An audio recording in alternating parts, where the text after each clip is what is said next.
August 15th, 1977, the night before the world lost him. Inside Graceland's quiet study, Elvis pressed record on an old cassette deck. No cameras, no producer, just his voice in the dark. 2 hours later, he'd be gone. And what he left behind on that tape would make even his most loyal fans question everything they thought they knew. The sun had long slipped behind the trees when the last guests left Graceland. The front gates clanged shut at 11:42 p.m., a soft metallic sound that echoed across the quiet Memphis night. Inside, the air was still thick with the smell of barbecue and cigar smoke from the small family gathering earlier. Only a few lights glowed in the mansion now, one in the kitchen, one in the music room, and a faint gold line under the studio door. That's where Elvis sat, alone. He wore his blue silk robe, his favorite pair of boots still on. The robe shimmered faintly under the yellow lamp as he leaned over a small wooden desk. A dusty cassette deck, a notepad, and a Bible sat in front of him. Earlier that evening, his cousin Billy Smith had stopped by to say goodnight. Billy remembered asking, "You okay, E?" Elvis smiled but didn't answer right away. "Just got something I need to get out." Billy left, not realizing those would be among the last words they'd exchange. The house grew quieter with every passing minute. Somewhere upstairs a clock ticked, soft and steady. Outside, crickets hummed against the dark. Then came a click. The cassette door closed. The tape began to spin. Testing. 1, 2, Elvis murmured, his voice low, raspy. The sound hissed slightly. Old tape, worn ribbon, but clear enough to capture everything. He strummed a few chords on his Gibson acoustic, the one he'd bought in Nashville in '68. The strings buzzed faintly. He hadn't tuned it in weeks. Then he laughed to himself. "Ain't much of a session, is it?" But he kept talking. His words drifted between half-sung phrases and quiet confessions. No rhythm track, no backup singers. Just the sound of a man trying to remember who he was before the lights, the crowds, the noise. Every now and then you can hear him shuffle in his chair or take a sip of water. The microphone picked up everything, even his sighs. At 12:07 a.m., he began what archivists later called the message track. "Lisa Marie," he said softly, "if you ever hear this, Daddy's sorry for the times I wasn't there." The sentence trembled, almost breaking. He paused, then whispered, "I hope you know I tried." The tape clicked again.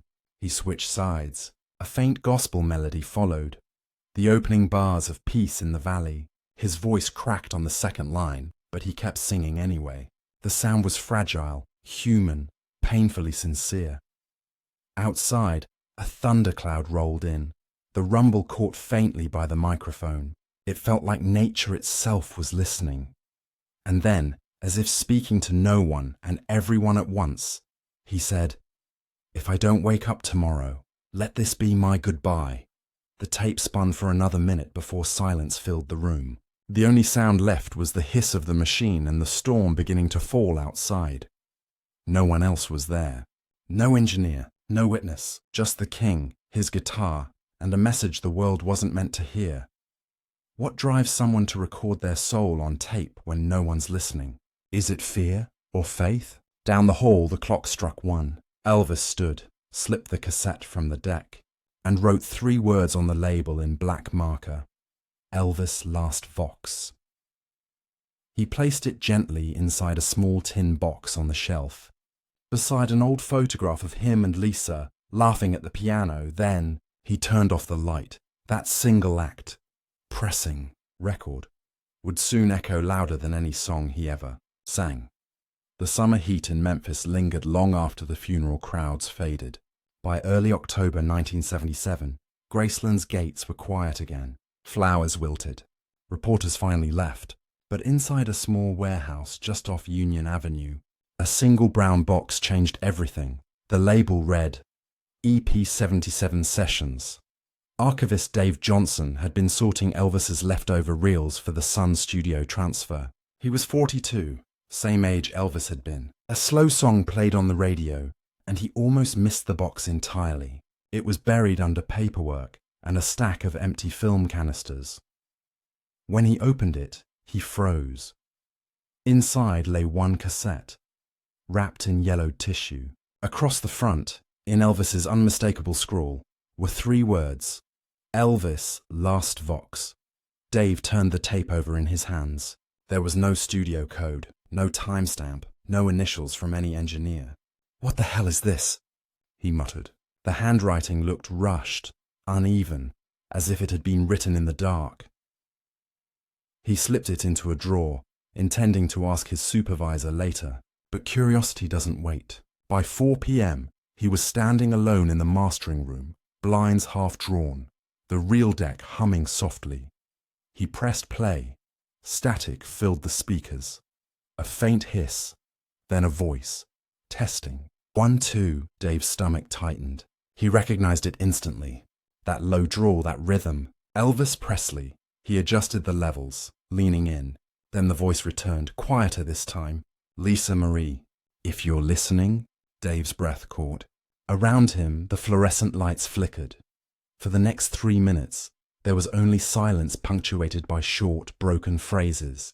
A man speaking not to fans, but to himself. He talked about mistakes, fear, forgiveness, about feeling tired in the spirit.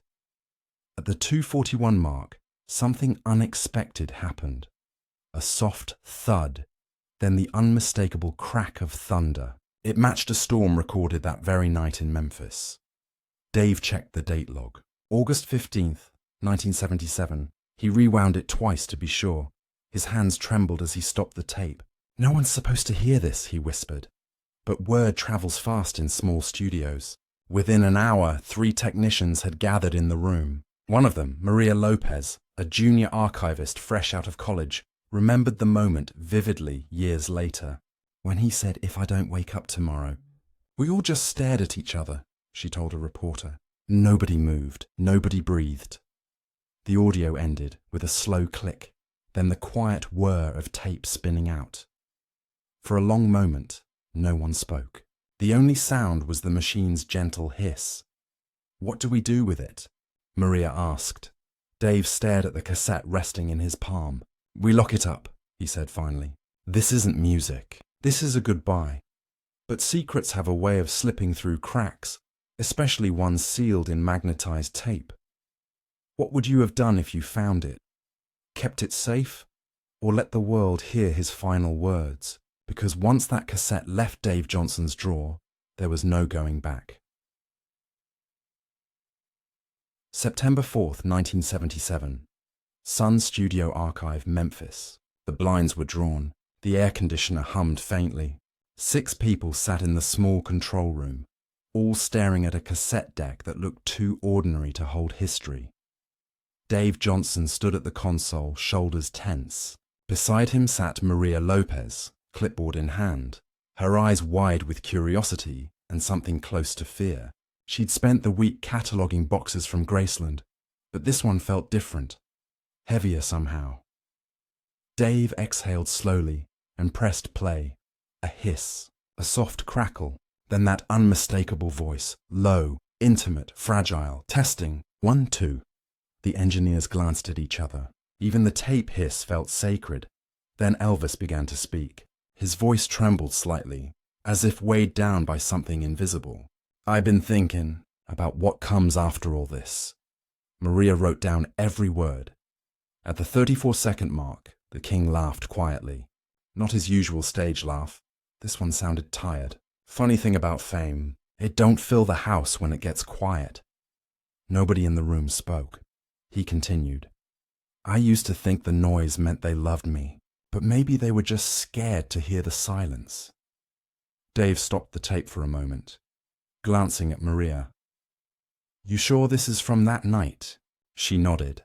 "The storm. You can hear it under his voice. Weather records confirm a thunder cell passed over Memphis around midnight." He hit play again. The room filled with soft guitar chords. The opening line of Peace in the Valley. His voice cracked on the second verse. Then at 2:08, the music faded and he started speaking again. "Lisa Marie, honey, if you ever hear this, I hope you'll remember me the way I tried to be, not the way they showed me on TV." Maria's eyes watered. She mouthed, "Oh my God." He went on, "Tell your mama I ain't mad. Tell her. Tell her I still pray she finds her peace too." A pause. Then 3 quiet words, barely audible. "I miss home." It didn't sound rehearsed. It didn't sound performed. It sounded human, painfully human. For a full minute, nothing followed. Only rain tapping the roof and the soft whir of the cassette. Then, at the 4:36 mark, came the moment that froze everyone in their seats. A long inhale. Then, "If I don't wake up tomorrow, maybe this'll mean something." Silence. Then, faintly, a creak of wood, maybe a chair, and the faint strike of a lighter. The tape clicked off. No one in the room spoke. Maria's hands shook as she took off her headphones. "That's not a demo, that's a farewell," Dave nodded. "We shouldn't even have heard this. What do we do?" He looked at the cassette still spinning down, the little reels slowing to a stop. "We archive it," he said, "and we never play it again." But secrets, especially the kind soaked in myth, don't stay buried. Word began to spread through whispers, engineers told colleagues. One night, a rumor slipped out to a reporter who knew a friend of the Presley family. Soon, people were asking questions no one wanted to answer. Did Elvis know he was dying? Was this his real goodbye? Or was it something else? A cry for help that no one heard in time. Maria later said it best. That tape didn't sound like a man giving up. It sounded like a man trying to be heard. What if the world's loudest voice spent his final hours fighting against silence? Because once the wrong person learned what was on that tape, hiding it would no longer be an option. By the end of September 1977, the Sun Studio archive was no longer a quiet place. Phone calls came daily, some from reporters, others from lawyers who refused to give their names. The tape that was supposed to be archived and forgotten had become the most whispered secret in Memphis. Dave Johnson's office smelled of stale coffee and reel-to-reel tape. He'd locked the cassette in a drawer, but everyone seemed to know it existed. One morning his phone rang. "Mr. Johnson," a deep voice said. "This is Colonel Tom Parker's office. We understand you have something that belongs to the Presley estate." Dave swallowed hard. "It's part of the official transfer." "I haven't—" "Don't finish that sentence," the voice interrupted. "Whatever it is, you didn't hear it. You didn't copy it. You'll ship it overnight to Nashville. Understood?" Click. The line went dead. He stared at the receiver, hands trembling. Across the room, Maria Lopez looked up from her catalogue sheet. "Was that who I think it was?" He nodded slowly. "What are we going to do?" He looked at the drawer. "If we send it, it disappears. If we keep it, the world finally hears the man, not the myth." Maria bit her lip. Maybe that's the problem. Maybe they're not ready for the man. That night, the studio stayed open late. A storm rolled through, the same way it had the night Elvis recorded. Thunder echoed over the Mississippi as Dave unlocked the drawer again. He stared at the small plastic cassette. The handwriting, "Elvis Last Vox," looked like a whisper trapped on paper. He placed it on the console, but didn't press play. He couldn't bear to hear it again. Instead, he poured a coffee and sat in silence, the clock ticking loud enough to fill the room. The next morning, he found an envelope slipped under his door. No return address, just 3 words typed on the front. "Bury the tape." He tore it open. Inside was a single photograph. Elvis at the microphone, robe open, guitar across his lap. It wasn't from any known session. The handwriting on the back read, "Some things aren't meant to be heard." He looked up at Maria, holding the photo like evidence of a haunting. Someone else knows. By October, rumors had leaked. A Memphis radio DJ mentioned a lost Presley recording during a midnight show. Within days, fan clubs were calling Sun Studio non-stop. The dilemma split the staff in 2. Some wanted to hand it to Parker's lawyers. Others believed hiding it would betray the artist himself. Maria said what everyone was thinking. Maybe he wanted someone to find it. Maybe that's why he recorded it on cassette and not reel-to-reel. Easier to carry, easier to copy. Dave rubbed his temples. If we release it without permission, they'll destroy us. But if we don't, she said quietly, he stays a mystery forever. He looked at the clock. 2 a.m. He was out of answers. Finally, he took out a fresh envelope, slipped the cassette inside, and labelled it Archive Reference, just 77E. Then he opened another drawer and pulled out a blank one. He copied the label but left it empty. The real tape went home with him that night. Hidden inside his guitar case, he told Maria, "If anything happens, you'll know where to look." She nodded, but her eyes filled with tears. "Dave, what are you doing?" He gave a tired smile, trying to do right by the king. That choice would change everything, because within 48 hours, someone else inside Sun Studio sent an anonymous package to a fan club president in Birmingham. Inside were 2 minutes of dubbed audio from the cassette. When the package arrived, Steve Morris tore it open in front of a crowded collector's meet.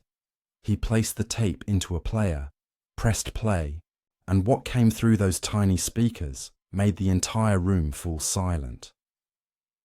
October 12th, 1978, Birmingham, England. A cold rain tapped against the windows of the Royal Collectors' Hall, where more than 3,000 Elvis fans gathered for the annual memorabilia fair. The air buzzed with static and nostalgia. Bootleg posters, scarves, vinyl stacked like relics. Then, around 2 p.m, a rumour spread like wildfire through the crowd. "They've got a new tape." At first, no one believed it. Hundreds of fake recordings had circulated since the King's death. But when Steve Morris, president of the British Elvis Presley Circle, stepped onto the small stage holding a plain white cassette, even the chatter fell away. "There's something you need to hear," he said, voice shaking. "It's labelled Elvis Last Vox, sent anonymously from Memphis." The audience shifted closer. The sound tech connected a cheap cassette deck to the hall speakers. The crowd counted down. 3, 2, 1, static. Then that voice, low, gentle, unearthly. "Lisa Marie, if you're listening." The crowd gasped. Some shouted, others covered their mouths. A few started to cry. You could almost feel 20 years of devotion colliding with a single fragile truth. He wasn't performing. He was confessing. "I'm scared you'll forget me." The voice trembled. A woman fainted near the third row.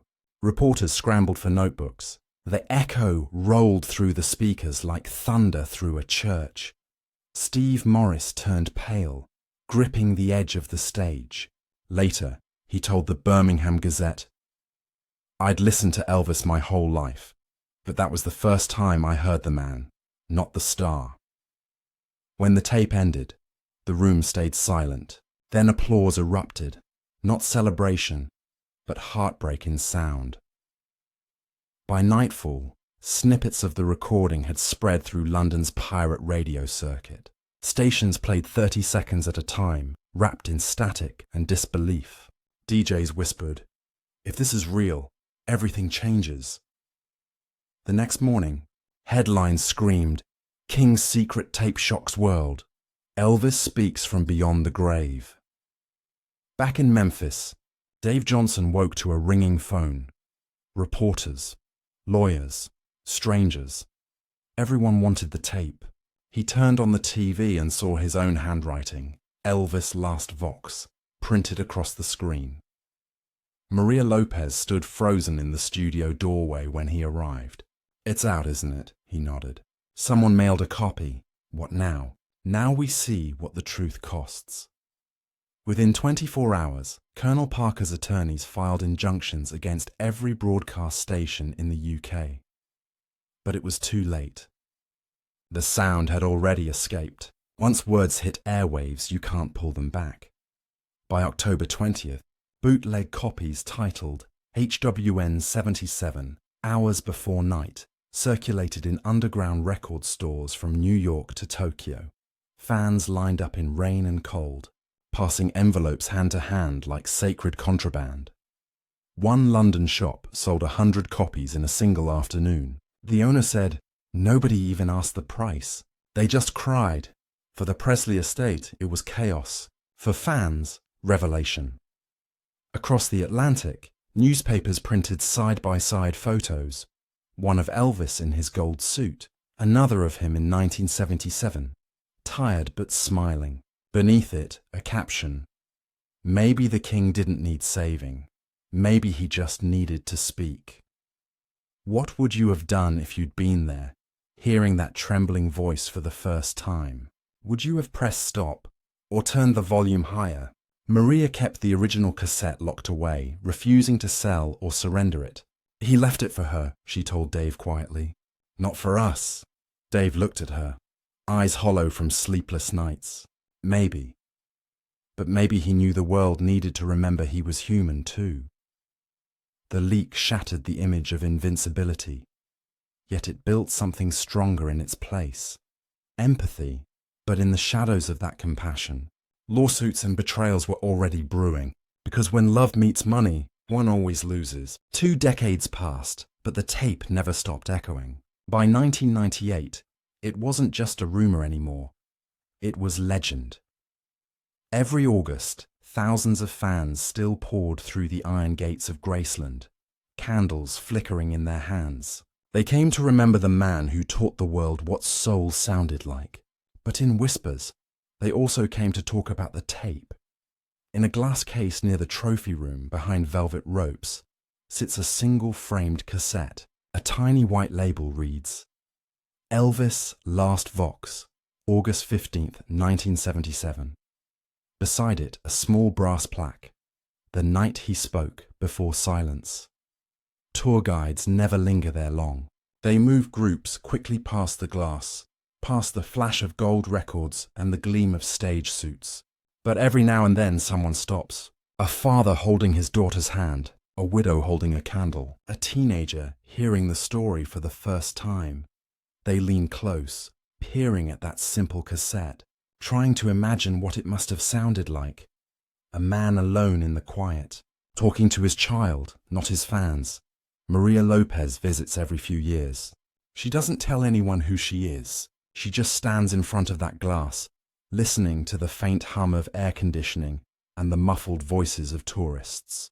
"I can still hear him," she once said to a guard, like he's still recording somewhere, whispering the truth. The Presley estate eventually confirmed the recording's authenticity. In 2002, a carefully restored version of the tape was released on a limited-run vinyl titled The Final Session. Only 500 copies were ever made. They sold out in 11 minutes. Each copy included a short printed message written by Lisa Marie herself. He wasn't saying goodbye. He was saying, "Remember me as I am." The message turned the myth into memory. Suddenly, Elvis wasn't the invincible king anymore. He was a father, a friend, a man who wanted to be heard one last time. Fan clubs evolved into something different. In Memphis, the Last Tape Circle formed, a group that meets every August 15th to play the full recording at midnight. No phones, no cameras, just silence and the soft hiss of history. They say when the tape plays, something happens in the room. The air changes. People close their eyes. Some cry, some smile. Everyone listens. At the 2:41 mark, the moment he says, "If I don't wake up tomorrow," the crowd always goes still. Even the air conditioners seem to pause. Then, when his voice fades, the applause begins. Gentle, reverent, and painfully human. What is it about hearing someone's truth after they're gone that makes us listen harder? Why do we only hear clearly when the voice is a memory? In 2017, on the 40th anniversary of his death, a bronze plaque was added beside the glass case. To the fans who still listen, thank you for keeping the silence sacred. And there, below that line in tiny engraving, donated by M. Lopez, Sun's Studio Archive. Dave Johnson's name never appeared anywhere. He passed quietly in 2004, his family finding a small note in his guitar case that read, "He wasn't just a king. He was a man who wanted to be remembered for more than music." Every year, when the candles light up Graceland, the crowd still sings Peace in the Valley as the tape plays. The same storm that rumbled that night in 77 can be heard faintly in the background, as if nature remembers too. And every August, as the last note fades, you can almost hear his whisper through the static, faint, fragile, but certain. I tried.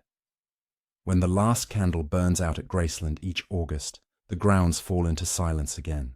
No guitars, no camera flashes, just the soft echo of footsteps and crickets beyond the gates. People come looking for a legend, but they leave remembering a man.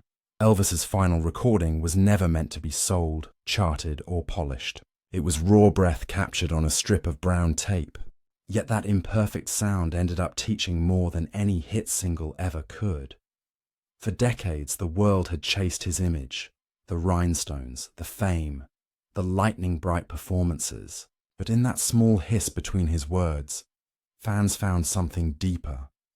Truth. He wasn't the untouchable king. He was a father, scared of being forgotten, a man whispering into the dark because silence finally answered him back.